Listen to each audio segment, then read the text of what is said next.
மணி tax நேயர்களுக்கு வணக்கம். இன்னைக்கு ரஜினிகாந்த் அவர்கள் வந்து ஹாஸ்பிட்டலில் ட்ரீட்மெண்ட்டை முடிச்சுக்கிட்டு நல்ல முறையில் வீடு திரும்பி வந்துட்டார்.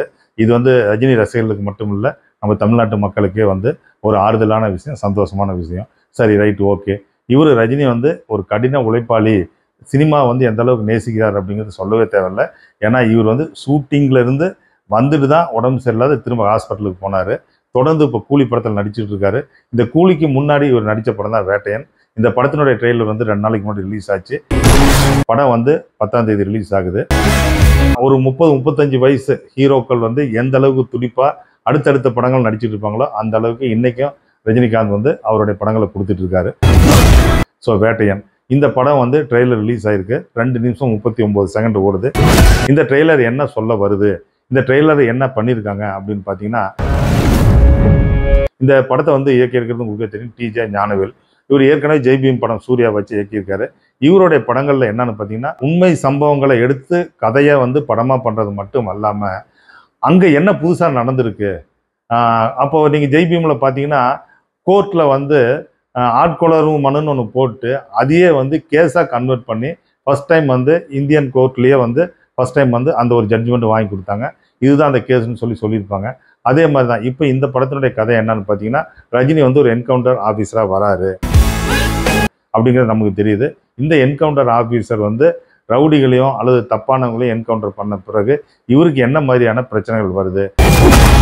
இதுக்கு தான் வந்து இந்த பார்த்தீங்கன்னா அமிதாப் பச்சன் வந்து ஒரு கமிஷனுடைய தலைவர் மாதிரி இருந்திருப்பாங்க. Justice delayed is justice denied. Rana வந்திருக்காரு.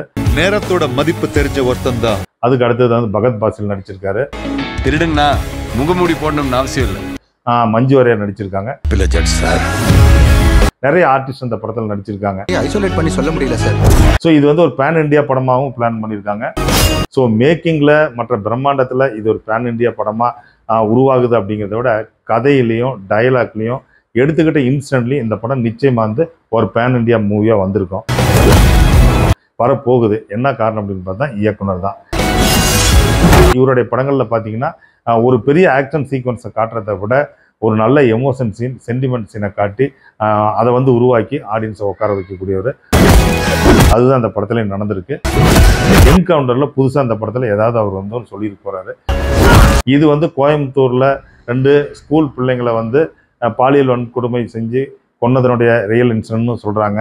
அல்லது ஆந்திராவில் வந்து ஒரு சாஃப்ட்வேர் இன்ஜினியர் பொண்ணு வந்து முடிச்சுட்டு வரும்போது டோல்கேட்டில் ரவுடிகளால் வந்து அந்த பொண்ணை பாலியல் வன்கொடுமை பண்ணி கொண்டாங்க. அதில் ஒரு என்கவுண்டர் வந்து அதை பற்றியும் சொல்கிறாங்க. இது மாதிரி என்கவுண்டர் வந்து பெண்கள் மீது நடத்தப்படும் பாலியல் வன்கொடுமைகளை யார் நடத்துகிறாங்களோ அவங்கள என்கவுண்டர் பண்ணி பெண்களுக்கு மட்டும் இல்லை சமுதாயத்துக்கே பாதுகாப்பு கொடுக்குற மாதிரியான ஒரு இன்சிடென்ட் தான் அந்த படத்தில் எடுத்து இவர் ஹேண்டில் பண்ணியிருக்காரு. சும்மா பேசிட்டு அவனை தூக்குவான். நிச்சயம் இந்த படம் வந்து பார்த்தீங்கன்னா வேட்டையன் இது வந்து ரஜினிக்கு வந்து ஒரு வெற்றி படத்தை கொடுக்கும். அநியாயம் நடக்கும்போது போலீஸ் அமைதியா இருக்கிறத விட நீங்கள் வந்து இந்த வேட்டையன் கதை வந்து இதுதான் ரஜினி வந்து முதல் முறை நடிச்சிருக்காருன்னு நினைக்க வேணாம். 1985 நான் சிகப்பு மனிதன் அப்படின்னு S.A. சந்திரசேகர் வந்து ஒரு படத்தை டைரக்ட் பண்ணார். அந்த படத்தை இளைய தளபதி விஜய் வந்து சைல்டு ஆர்டிஸ்டாக நடிச்சிருக்காரு. அந்த படத்தினுடைய கதை என்னன்னு பார்த்தீங்கன்னா, அவர் வந்து ஒரு காலேஜ் ப்ரொஃபஸரு. அவர் வந்து நைட்டில் பார்த்தீங்கன்னா ராபின்குட் மாதிரி யாரெல்லாம் வந்து மக்களை வந்து துன்புறுத்துகிறாங்களோ அவங்க எல்லாத்தையும் அந்த வில்லன்கள் எல்லாத்தையும் என்கவுண்டர் பண்ணிக்கிட்டே வருவார். என்கவுண்டர்னா இவர் வந்து துப்பாக்கி எடுத்து சுட்டு கொண்டுகிட்டே வருவார். அதை யாருனாலையும் கண்டுபிடிக்க முடியாது. அப்போ தான் அதை கண்டுபிடிக்கிறதுக்காக தான் பாக்யராஜ் ஒரு சிஐடி ஆஃபீஸராக. அதே மாதிரி பாக்யராஜ் ரோல தான் இந்த படத்தில் அமிதாப் பச்சன் பண்ண மாதிரி காட்டியிருக்காங்க. பட் கேரக்டர் வேணால் மாற மாதிரி இருக்கலாம் இல்லையா, அந்த சுவராசியம் குறையாது. ஏற்கனவே ரஜினிகாந்த் இது மாதிரியான நிறைய படங்கள் பண்ணி வெற்றி அடைஞ்சதுனால இந்த படம் ஒரு பெரிய வெற்றி அடைறதுக்கு உண்டான வாய்ப்புகள் நிறைய இருக்கு. கிட்ட இருந்தவனை யாராலையும் காப்பாற்ற முடியாது. இந்த படத்துக்கு உங்களுக்கு தெரியும், அனிருத் வந்து மியூசிக் பண்ணியிருக்காரு.